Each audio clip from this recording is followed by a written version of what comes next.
Welcome you to the second launching webinar of the report Stronger Together, the role of regional instruments in strengthening global governance of marine plastic pollution, organized by the Institute for Advanced Sustainability Studies together with the Norwegian Ministry of Climate and Environment.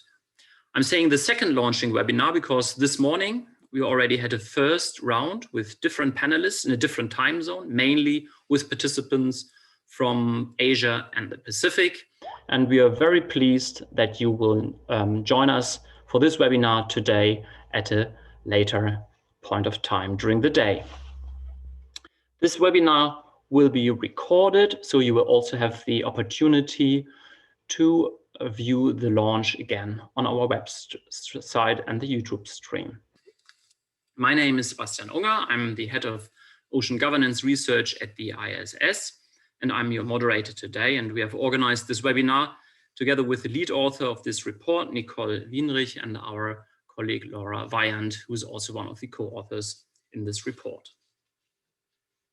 Every year, millions of tons of plastic are landing in the ocean, and projections indicate that these trends will even get worse in the future. A lot has happened through existing instruments to combat marine litter, but clearly a governance gap remains, most importantly at the global level. This report has been developed to inform and to underpin discussions on a new global agreement on marine plastic pollution taking place in the UN Environment Assembly, UNEA, and its related ad hoc open-ended expert group. The main purpose addressed in this report is how ongoing efforts at the regional scale and a future global agreement can benefit from each other and how they can create synergies for concrete implementation and action on the ground.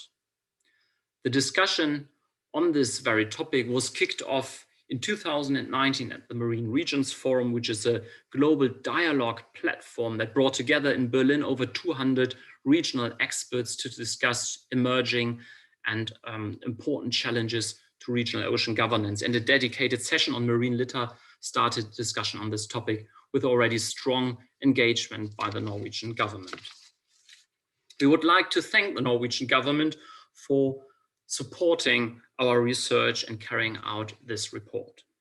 I would like to thank our esteemed panelists today, and of course, thank you, the participants, to join us for this launch today. I would like to briefly introduce the agenda for our meeting today. Following my short welcome remarks, I will hand over to our host and dear colleague from the Norwegian Ministry, to Ingeborg Knudsen. We will then have a presentation of the report by my colleague Nicole Wienrich, Research Associate with the ISS.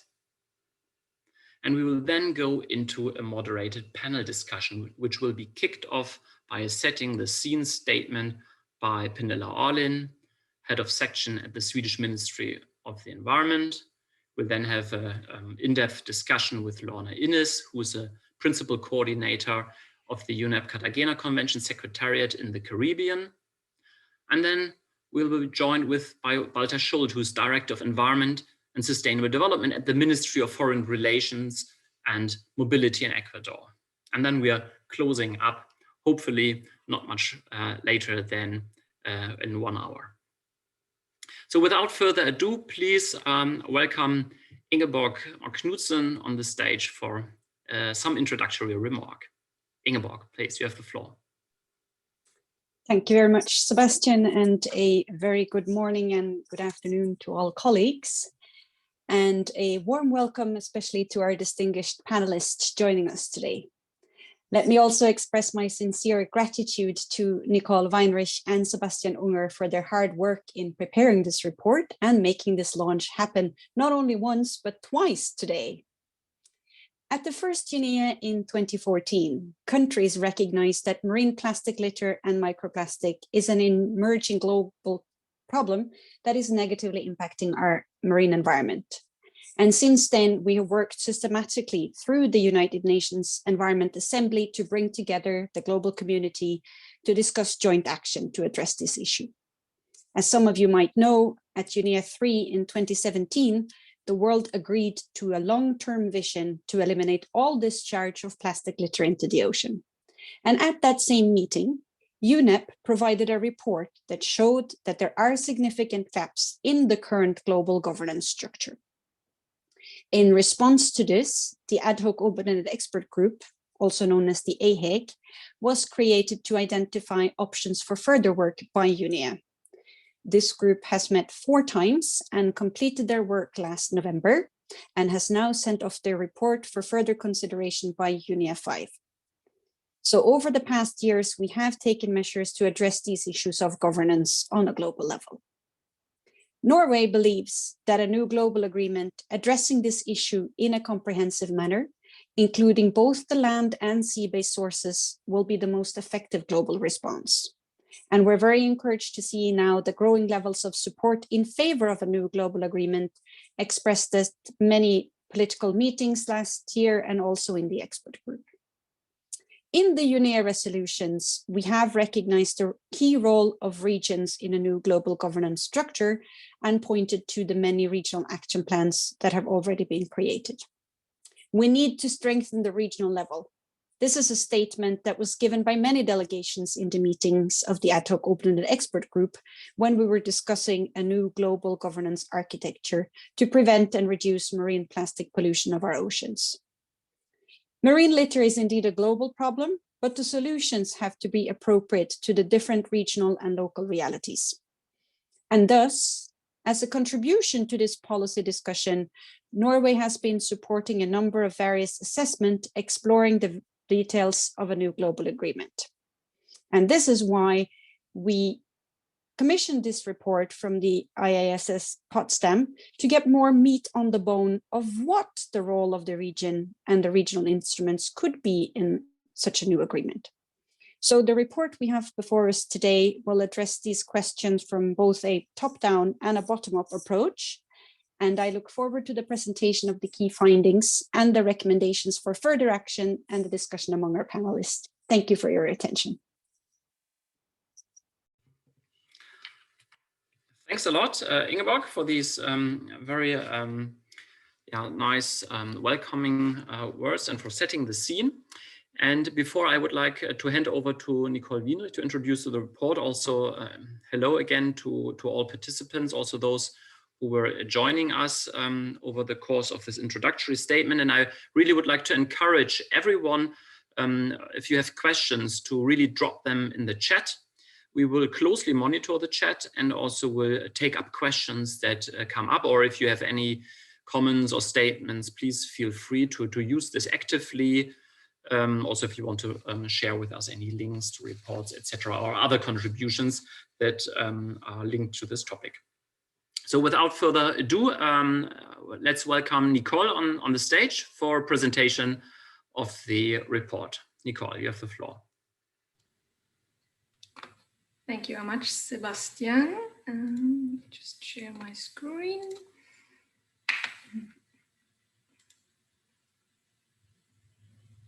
Okay. Can you see my slide? No, not yet. Okay, I do have it. Let's see. Okay. Now we can. Okay, thank you. So hello everyone, also from my side.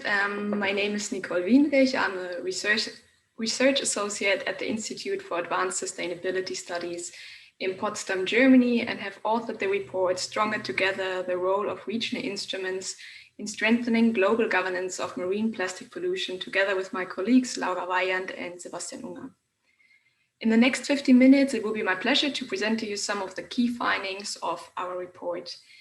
Since the report is quite extensive, I will be focusing on some interesting points and would like to really encourage all of you to download and read the report for a more complete picture.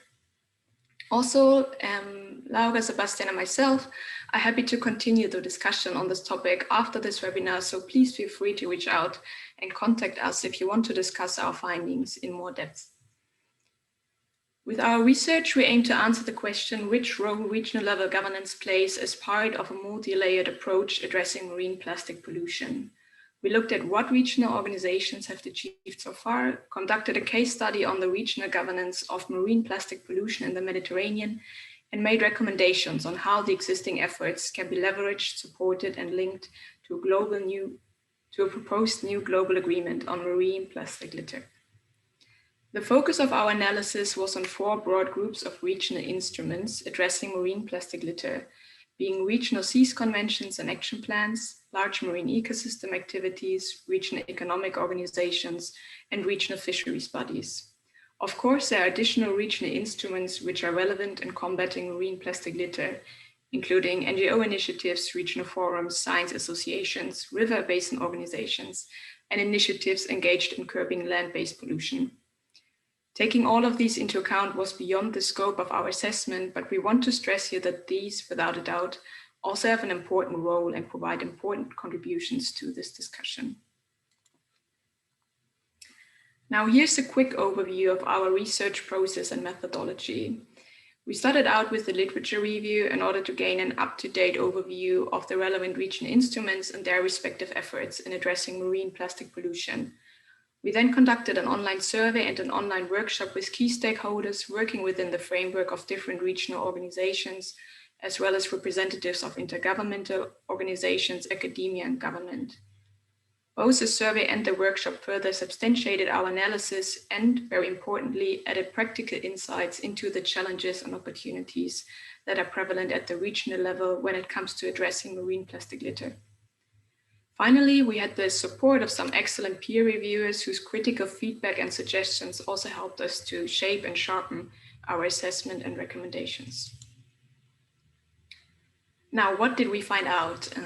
First of all, it became very clear that the regional level plays a substantial role and engages in a wide range of activities relevant to addressing the issue of marine plastic litter, including research, monitoring, capacity building, information exchange, and agreeing on joint strategies, frameworks, and regulations. Due to time limitations, I can't go into much detail regarding the activities carried out by each of the instruments in the different regions, but I will try to briefly summarize some of the main contributions of the 4 regional instruments we analyzed. I will start with the regional seas conventions and action plans. To date, 18 regional seas conventions and action plans exist around the world, and you can see their rough location here on the map. They typically provide regional baselines on the state of the marine environment and guide regional and national activities by facilitating the elaboration of regional strategies or action plans. Of the 18 regional seas conventions and action plans, 12 have so far adopted regional action plans specific to marine litter, and 4 more are in the process of developing such plans. Several of the existing regional seas conventions and action plans furthermore engage in monitoring marine litter and adopted legally binding regional protocols addressing land-based sources of pollution, thereby supporting the implementation of the global program of action for the protection of the marine environment from land-based activities. Activities related to large marine ecosystems provide another regional level arena for action. Globally, a total of 66 LMEs were defined, and a strategic approach to manage them was adopted by the Global Environmental Facility. This approach has a transboundary diagnostic analysis and the development and formal approval of a regional strategic action program at its core. All of the strategic action programs we analyzed recognize marine pollution as an issue, and 11 explicitly mention marine litter and/or marine debris as a concern and identify activities aimed at addressing the issue. These LMEs are dashed in the map. I'm not sure if you can really see that well, but if not, please have a look into the report and it will be a bit more clear then. We found that LME activities often provide an important starting point for regional activities, which may then continue after the end of project implementation through different types of institutions. Now, looking at regional economic organizations, we found that they are very diverse in terms of the issues they address and the institutional structure supporting the organizations. In the report, we highlight the efforts of the European Union, the Association of Southeast Asian Nations, the Asia-Pacific Economic Cooperation, and the Economic and Social Commission for Asia and the Pacific, as these are especially extensive when it comes to addressing marine plastic pollution.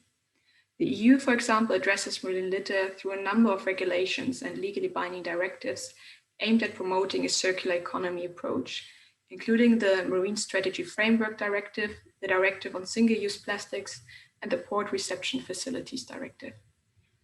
ASEAN, APEC, and UNESCAP engage inter alia in conducting research on marine litter and provide policy advice, capacity building, and technical assistance to their member states.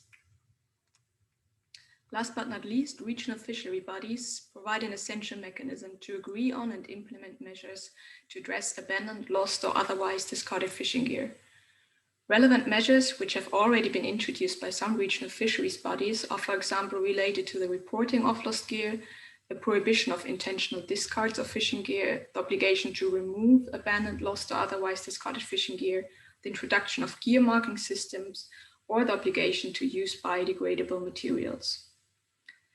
If you're interested in a more in-depth account of the activities being carried out by the regional instruments we analyze, I would again like to encourage you to have a look at the report. There are a lot more details in there. As an overarching key message, we deducted from all the efforts being undertaken that the regional level is certainly well suited to transfer global objectives and standards into regional agreements, roadmaps, or action plans. Also, it can surely complement and reinforce a new global agreement on marine plastic pollution by providing frameworks for action and implementation, which allow for the challenges, needs, and characteristics of each region to be considered. All of the efforts already ongoing are great and surely indicative of much willingness to address the issue of marine plastic litter and foster joint regional action. But as you might imagine, we also identified some key challenges which should be addressed in order to leverage the great potential of the regional level to address marine plastic litter at an ecosystem scale. First of all, our analysis indicated that the level of implementation of policies, programs, action plans, and projects relevant to marine plastic pollution varies greatly across the different regions. Indeed, some marine regions still lack regionally agreed action plans or strategies to address marine plastic pollution. Efforts also vary widely among the different regional organizations, with some being very active while others have not introduced targeted measures as of now. We furthermore found large differences in the state of marine plastic litter monitoring and assessment across the regions. While there are sporadic assessments of marine plastic pollution in some regions, only very few implement long-term monitoring and assessment programs with comparable data on marine plastic litter. Where regional monitoring and assessment programs are in place, challenges remain, especially with regards to ensuring regular high-quality data inputs and with harmonizing monitoring approaches. And last but not least, the survey results indicated that it is a challenge for many regional organizations to engage with a broad range of relevant actors from government, the private sector, NGOs, academia, at national, regional, and international level. These, at times, poor levels of engagement of relevant actors are partly due to limited capacities to follow through and engage with all relevant actors. To end my short presentation, I would like to share with you a few of our recommendations on how the regional level could be strengthened in order to live up to its potential and support a global agreement. I will only highlight some of the recommendations as we have come up with a total of more than 50 recommendations, which would be a bit too much to go through in this short presentation. I want to stress here that the recommendations are naturally rather broad. Considering the widely different contexts in the different regions, appropriate next steps for each instrument and region are likely to differ. So we don't suggest our recommendations as one-size-fits-all solutions, but rather as an inspiration or starting point for developing specific recommendations for each regional context. We grouped the recommendations into initial steps and further steps and indicated how the new global agreement could contribute to addressing the challenges we have identified. As initial steps, we recommend inter alia to focus on the development of regional strategies and action plans where these are not yet in place, and to initiate and expand activities addressing marine plastic litter under existing regional organizations. Setting up regional monitoring and assessment programs and integrating indicators specific to marine litter in them is certainly another recommendation we would like to highlight here, along with the usage of innovative approaches for data collection and the need to harmonize these approaches both within and across regions. Also, the establishment of regional platforms which facilitate the cooperation and coordination of relevant stakeholders in the region is a crucial step, as this will help to identify synergies and establish partnerships which are much needed in order to address the issue of marine plastic litter in an integrated manner.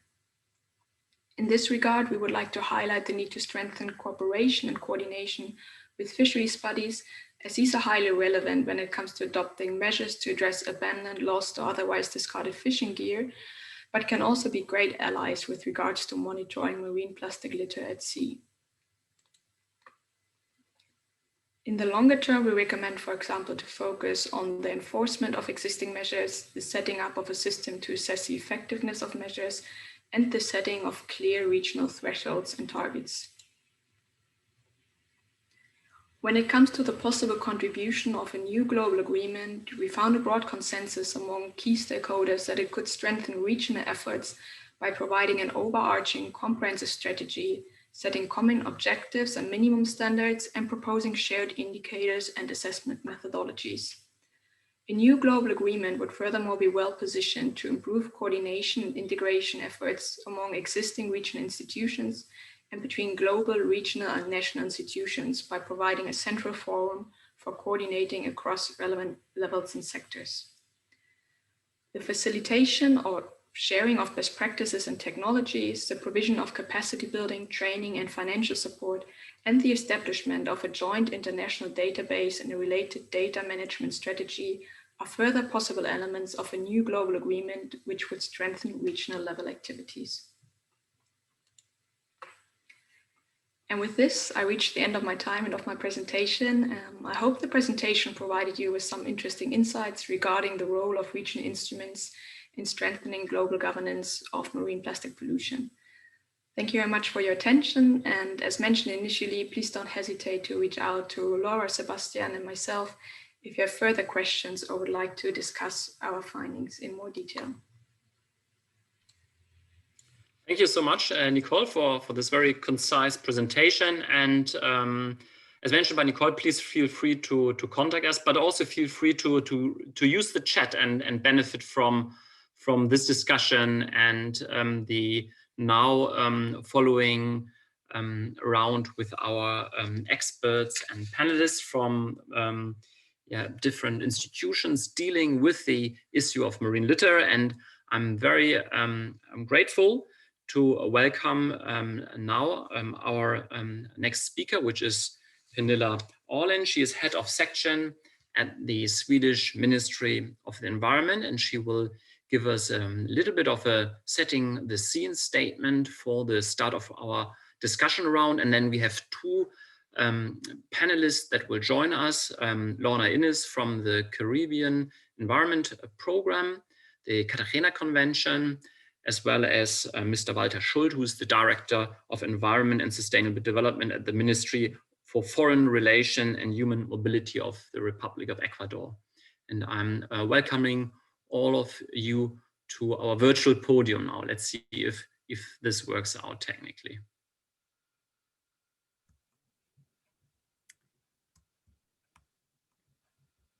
So thank you very much, Sebastian. And yeah.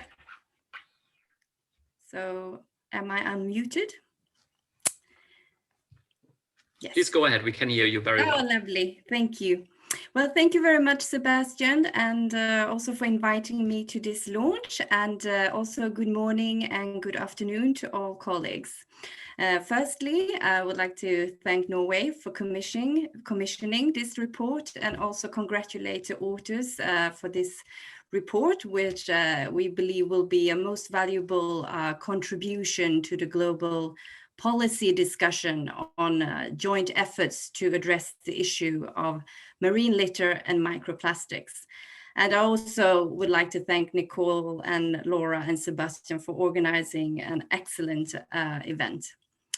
Even though we live now in a world which is experiencing a pandemic, there is no time to wait and see. We are continuously filling our oceans with plastics.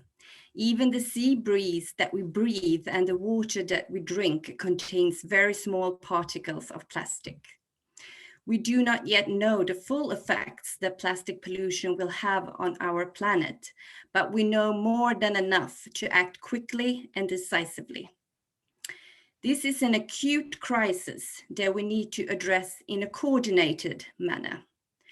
Reports to the UN have demonstrated fundamental gaps in the existing international legal and policy frameworks, rendering them ill-equipped to eliminate this problem. Sweden is thus of the opinion that a global agreement on plastics that addresses the whole life cycle of plastics is a concrete and effective global response and measure. And just as Ingeborg highlighted in her introduction, we were very encouraged to hear the increased support for a global agreement at the ad hoc open-ended expert group on marine litter and microplastics in November last year. And what Ingeborg also highlighted that I would like to highlight again, that it was also a call by several delegations to strengthen measures on regional level. Sweden also believes that regional instruments do and will continue to play a substantial role in addressing marine plastic litter and the pollution of microplastics in the ocean. For example, the OSPAR Convention for the Northeast Atlantic is now in the process of updating a new strategy with ambitious goals, and HELCOM for the Baltic Sea is updating their action plan with concrete measures to address this particular issue. However, it is important that not just ambitious goals are agreed upon, but also that concrete measures are linked to these goals, and that there is harmonized monitoring and assessment programs. These will be key to understand how the state of the ocean is changing, the source that causes the change, and how well efforts to address these changes are working. The strength of regional platforms are that they can be used to coordinate monitoring, which can form the basis for a common understanding of the problem and issue. Regional cooperation can also support national programs of measures with knowledge exchange and best practices. Such elements just mentioned, as harmonized monitoring, action plans, and exchange of best practice could be important contributions to a new global agreement. And this in order for us to all achieve the ultimate goal of long-term elimination of discharge of litter and microplastics to the oceans. And with those words, I just would like to thank you for the attention, and I look forward to hear the discussions among the distinguished panelists. Over to you, Sebastian. Thanks a lot, Pernilla.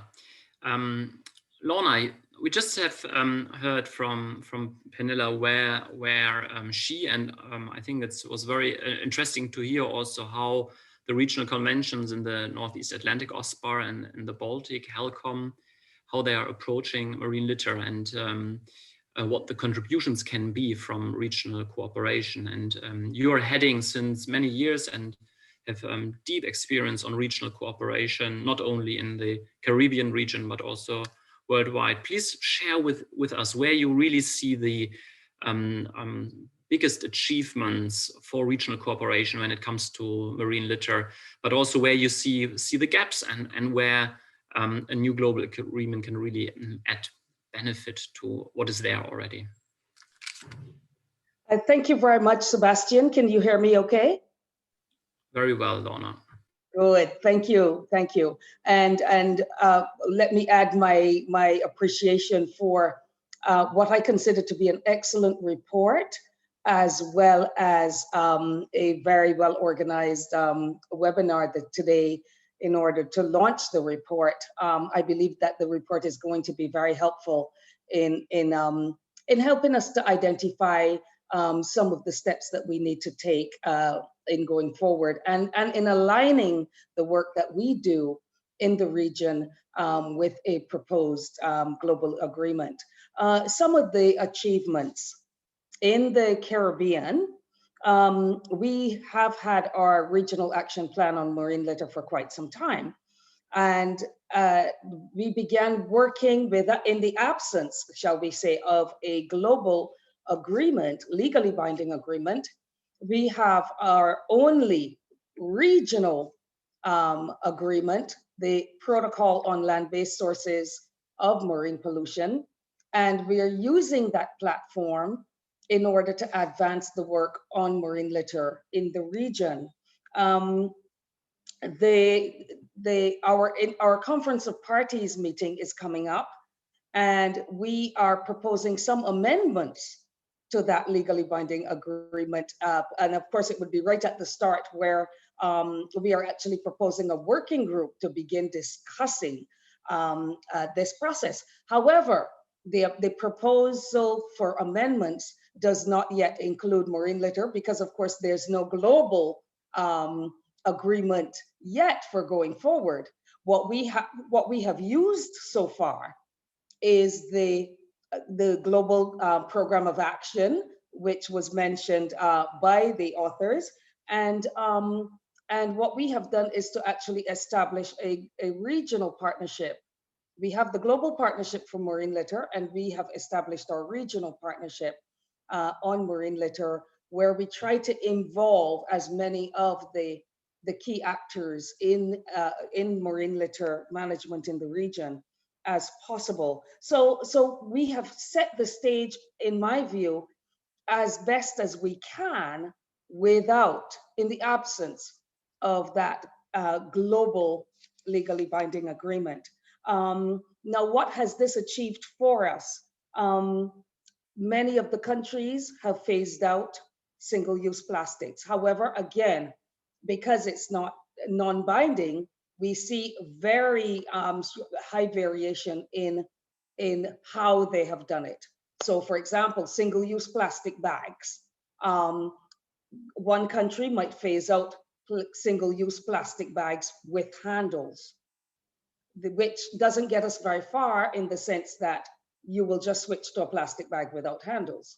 But then there are others who have gone much further, and they're phasing out all plastic bags and encouraging others to do the same.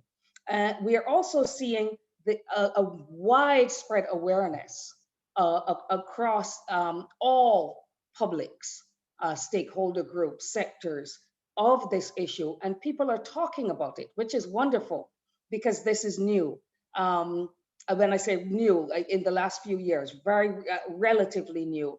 And so I think that the discourse is critical to really helping the governments to move forward on it.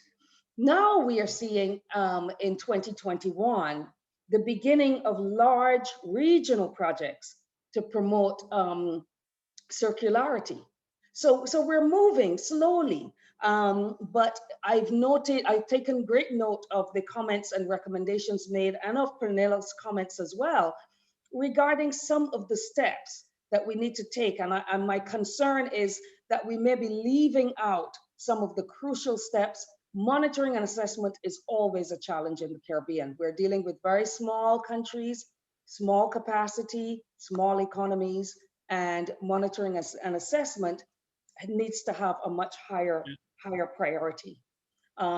Funding, of course, for marine litter is increasing, but then you end up with a huge number of players coming into the process, and there is not necessarily that coordinated platform, except at the level of government because of the LBS protocol, in order to coordinate all the actions. So there are a number of activities that I think that a global agreement would help us with. I haven't even gotten, I'm sorry, to address the issues of control at the border, how to, people shifting from plastic to paper, which in my view is a challenge because this is something that we dealt with a few years ago. So I will stop there, and hopefully we'll have the opportunity to come back on some additional challenges. Thanks a lot, Lorna. Indeed, you touched upon monitoring assessment. We have to come back to that also during our round here and some other issues.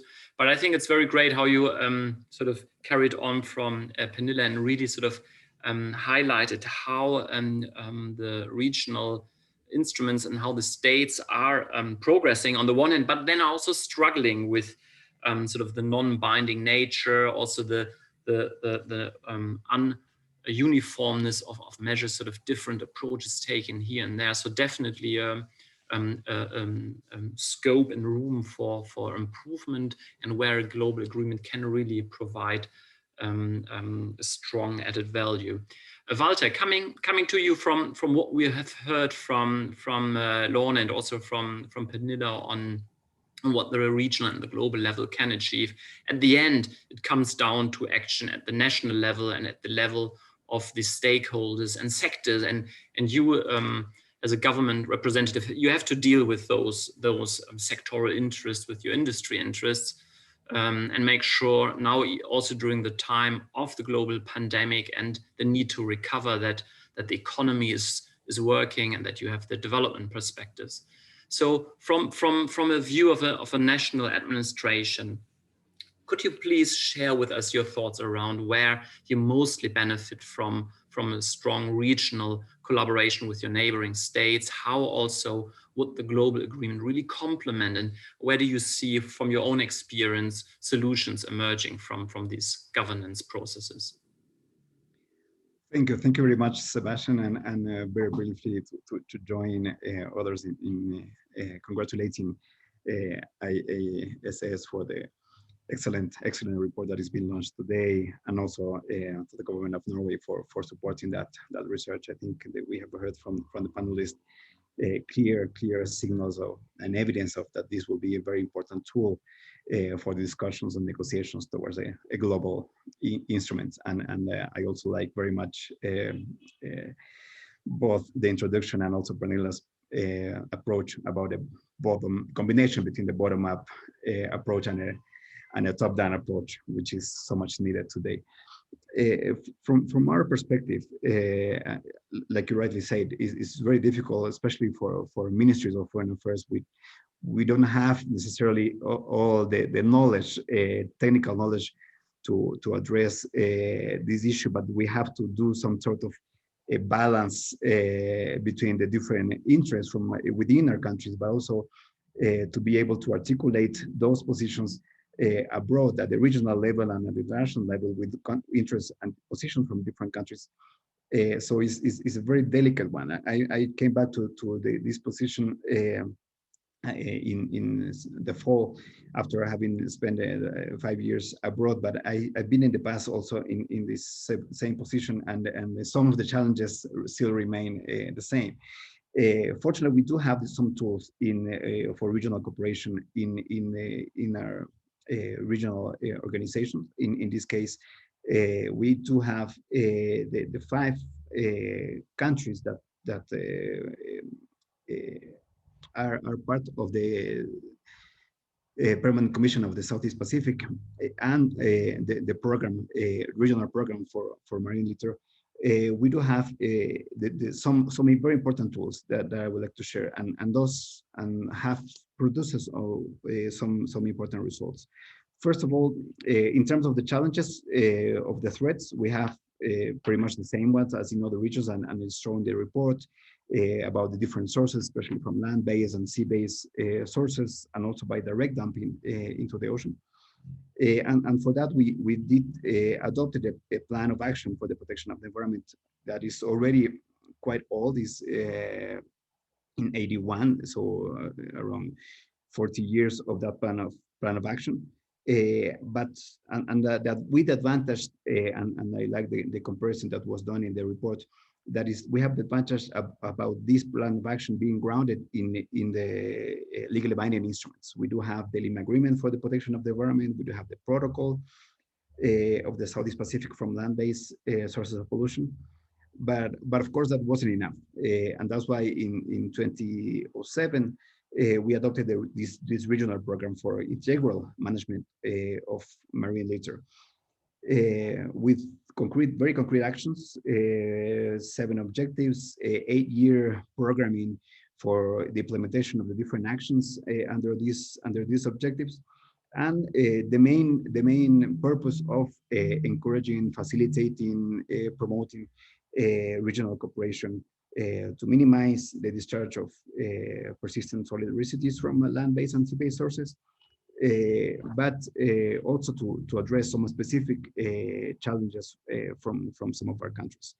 The successful results of the implementation of that regional program has been, for once, one side, the development or emergence of legally binding laws and in the 5 countries, Chile, Peru, Ecuador, Colombia, and Panama.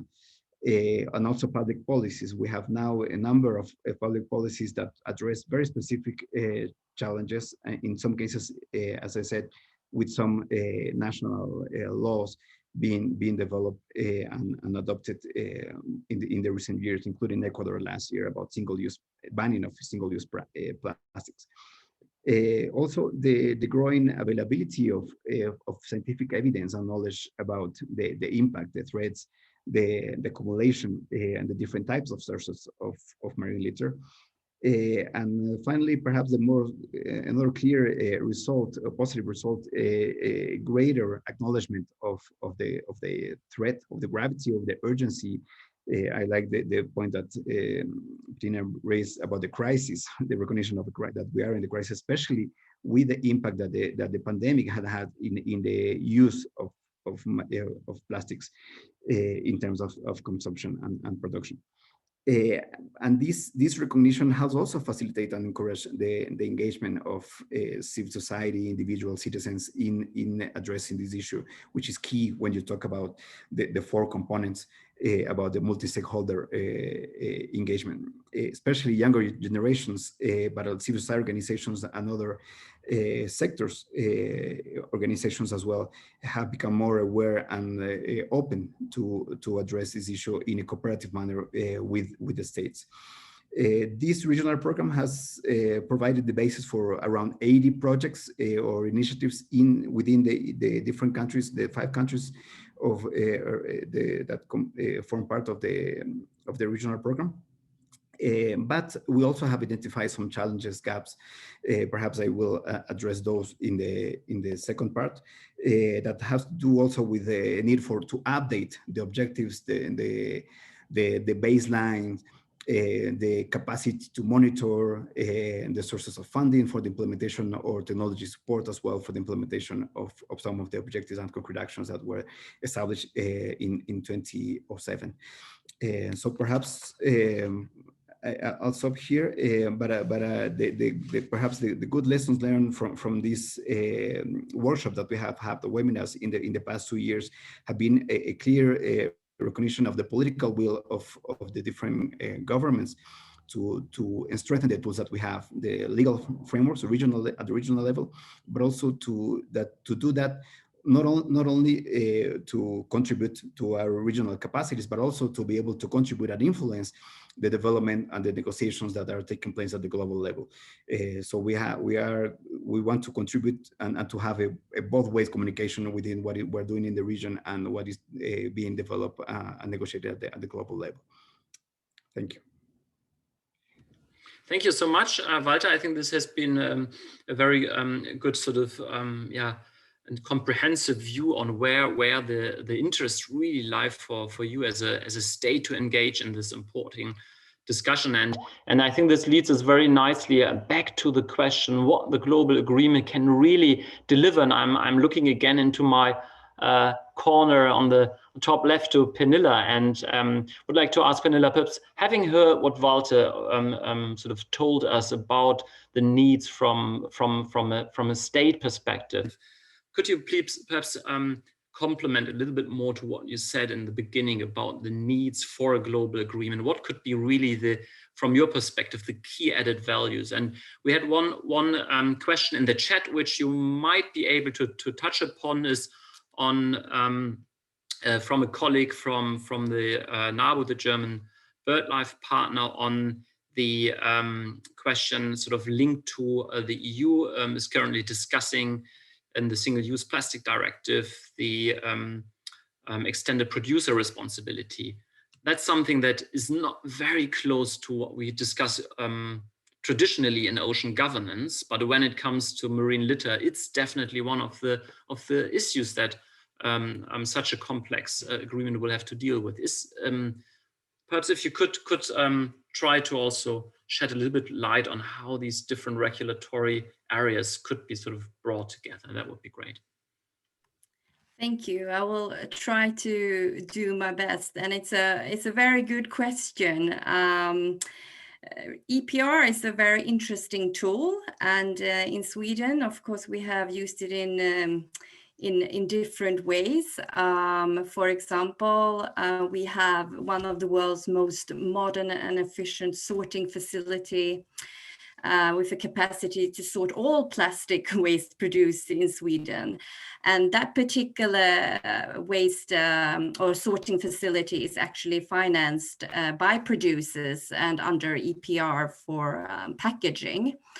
The question if we are supposed to have a global EPR, I mean, that is something that I think still needs to be discussed, but from a Swedish perspective, from a national point of view, we do see that EPR is something that could be used to support innovation and circular economy. So I would say yes to that question. In regards to more about the global agreement and maybe what we see a global agreement can fill. I mean, I think strengthening regional instruments is a good step forward, but just as Lorna Walted has also raised, there are challenges with that, with harmonization of monitoring and getting methods and agreements on that and that sort of thing. And also thinking about that we have a very fragmented structure to address marine plastic litter and microplastics now. I mean, there is many initiatives. There are many local, national, and regional and also voluntary global initiatives, and it's all very well, but we still see to get an effect we will need some kind of global agreement which have also regulatory elements and not just voluntary ones, although we see that it needs to have both aspects of it to be flexible as well according to national circumstances.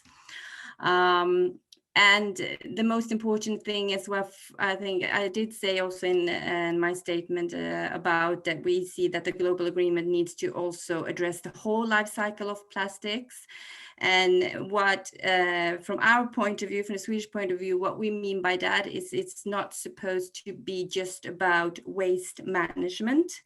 It also has to take into account preventative actions, and we see that as a core element, that we need to phase out all these unnecessary single-use plastics that are littering the ocean and the beaches and causing health concerns. And we also need to, we also in Sweden, for example, we have a ban on intentionally added microplastics, and also I can share with you also that the EU is now looking into more of a EU-wide ban on that particular area. And also I think in a global agreement we also need to look at how maybe standards could work. I mean, in a way, how do we design products that can actually be easily be reused, repaired and recycled? So we see that it should not just be an agreement on waste management and recycling, but it also has to look into products where you also can reuse and repair the plastic products that have good quality of the products. Thanks a lot, Pernilla, for this, I think, very comprehensive answer to this question. And I think it very much links also to the complexity of the issue and the different actors that need to be involved. One of the reasons why the regional level very often is considered to be really helpful, as they bring together these different actor groups at the scale of an ecosystem that they share, at the scale of an economic sort of area that is really collaborating closely and trading with each other. And Lorna, from your experience in the Caribbean, there are, of course, many sectors, be it tourism, be it shipping, that are on the one hand producers of marine litter. On the others, there are also actors that are really engaged in trying to prevent pollution from happening. How are you progressing with stakeholder engagement? How are you making sure, as a regional seas convention coming from the ocean, that you really work with actors that are on land, that are not really traditionally dealing with the marine environment? Thank you, Sebastian.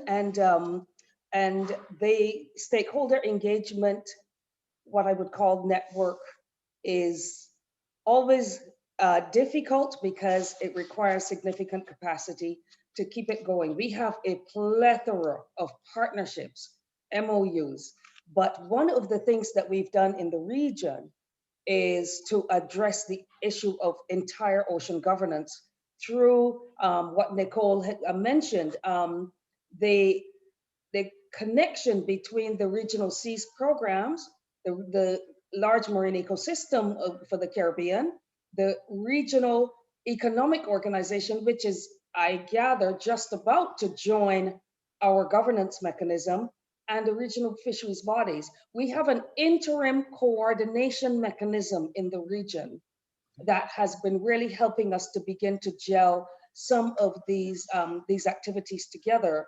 And we're hoping that ECLAC, which is the Regional Economic Commission, will join. Now, one of the pluses about having that, even an interim coordination mechanism such as that in place, is that it provides access for the regional seas to several layers of stakeholders that might normally be out of our usual intergovernmental process, where governments take the lead and a few accredited NGOs, but there are just so many other players on the stage as well.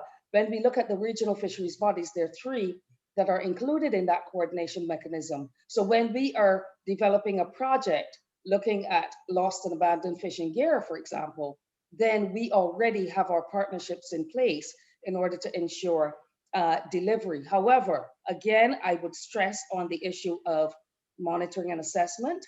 The fact that our relationships are closer does not necessarily reduce the challenge of coordination as yet, even though there's rich engagement.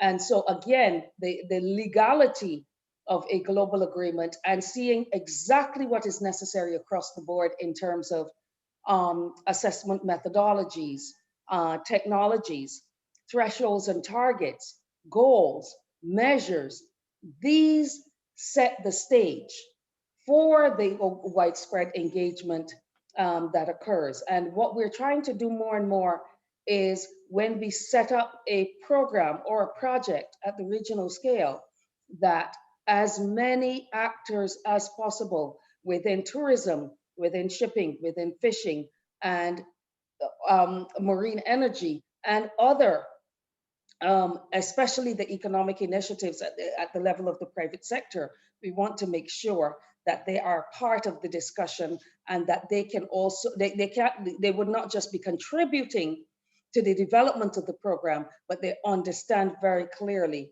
the rationale for it. International databases, Nicole mentioned, capacity development, training, and of course, exchanges of best practices. These things we have the platforms for. We now want to make sure that we are able to pull in all of the players, and then focus, of course, on shared indicators. First, the development of indicators and what we are able to do within our capacity is important, but then being able to deliver on it. So these are some critical issues, and I think that as my colleague Walter mentioned, we cannot ignore the fact that some of the gains that we made with respect to marine pollution, marine plastics, have been lost because of COVID-19. We are seeing a lot more even single-use plastics coming back in because of, for example, supermarkets not wanting to accept the use of bags, regular bags, because of fears of catching COVID-19. I mean, this is just a very simple example of some of the challenges that we have. So I would leave it there, and I'm really looking forward to further discussion. Thank you. Yes, thanks, Lorna, and thanks a lot also for picking up on this aspect of the huge transformative effort that really is lying ahead.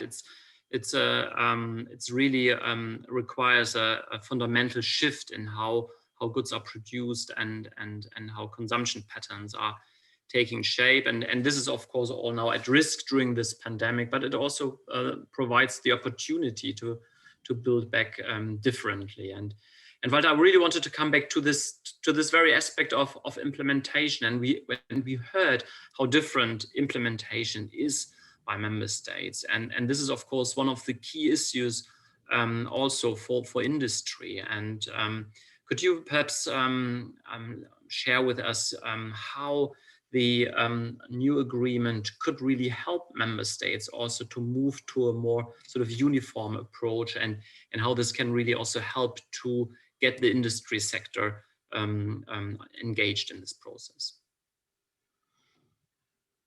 Thank you so much. Yes, I think a lot has to do also with the synergy, and because we have measures, provisions, commitments in some cases, and in some other cases even obligations that are resulting in different instruments. In some cases legally binding, in some other cases not legally binding, that are more familiar to certain actors and than others.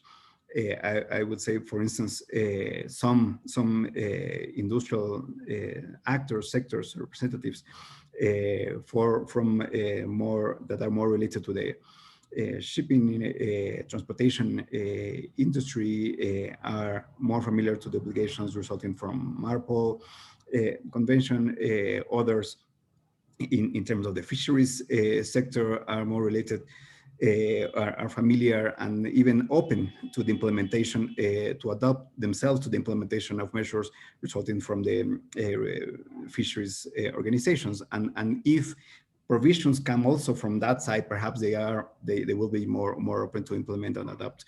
While in other cases, we do have also the entry into force of the Basel decision of amending the annexes to the Basel Convention, that in some cases have resulted in already laws and provisions or reforms to adapt and do some programming in terms of the adaptation of the industries sector to be able to deal with this, the imports and transportation of certain weights and liters. I think perhaps an actor in this case could be any ministry, but in some cases it's foreign affairs, in some cases it's ministries of environment, that is able to, within their national sector, to be able to establish those synergies and communication channels is perhaps will be a key element to facilitate that implementation. And also a key element, at least from our side, that we have identified that we need to strengthen in the tools that we do have available within the region is, it was very interesting to realize that a key aspect was about prevention. Because we do have measures, we do have actions, concrete actions that try to address the effects of marine pollution, but we don't have very much developed the measures and actions on the prevention side. And I think on that, all my previous fellow speakers have touched upon those issues, that the packaging sector is key. The issues that Pernilla mentioned about the case of Sweden, about the intended use of microplastics is also another key area. precisely with the purpose of preventing the damage that marine pollution is causing to the environment. We also identified the need to increase the coverage of garbage collection systems, to have more information about the levels of accumulation, the type of sources that we have, because we know a lot, as was said at the beginning, we have enough information, but we also recognize that we need to know more to be able to find alternatives to those ways of production. In our case, also it was recognized within our original program that we do need also to update certain parts of the objectives to introduce certain principles or complement the principles that existed in the original program, including a more clear of cross-cutting reference to certain principles, including the polluter pays principle, the ecosystemic approach, the sustainable production and consumption approach or the objectives is also needed to be enhanced in our system. Perhaps last 2 points that also could help that is the recognition of other effects, to some of which we don't have necessarily all the scientific evidence, because but may help a wider engagement. For instance, the effect that marine pollution has not only in public health, biodiversity, but also in the full enjoyment of certain human rights. This also can mobilize other actors to recognize that a number of rights are really limited, or the full enjoyment of certain rights are really aggravated because of this type of pollution, of this threat. And also the effects of climate change. We do have projects, very specific projects in the Galapagos marine environment about the effects that certain levels of marine pollution has in the quality and the different types of ecotoxicity of the water in the marine environment of the Galapagos Island, which combined with climate change has already some really grave alterations of the natural cycles of certain species, and this is being researched, but of course there is need for a clear perhaps linkage also with the effects combined with the effects of global warming, that also will bring other knowledge and other actors into these solutions. Yes, thanks a lot, Walter, and in particular also for raising this very last point. I think for the first time during this webinar, the climate change aspect was mentioned, but it's so critical, and as you said, so much new knowledge has emerged recently that really needs to be taken on board. And I would slowly come to an end. We're already past the time. We started 5 minutes late, so I hope it's fine for everyone that we also take 5 minutes longer. I would like to, before I'm inviting Ingeborg to have a very short wrapping up and farewell to all participants, I would like to give Lorna, Walter, and Pernilla, each of you, the chance to have one sentence where you hope where we stand by the end of this year. And I know it's like looking into a crystal ball. We all thought 2020 would be the year of the ocean. We don't know how this global pandemic will carry on. But if you have one sentence where you hope that we have moved to with this really important discussion, now you can share this with us. Lorna, you give it a start.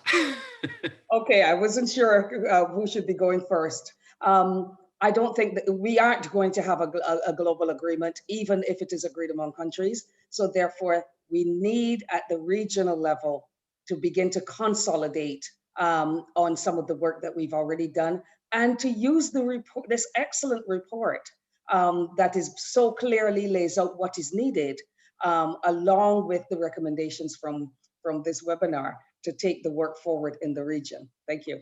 Very good. A very long one, but it was one sentence. Great. Thanks, Lorna. Walter, please.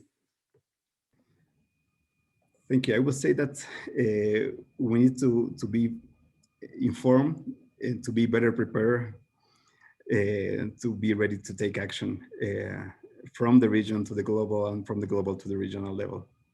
Great. Thanks a lot, Walter. That's a clear encouragement. Pernilla, and you have the last chance.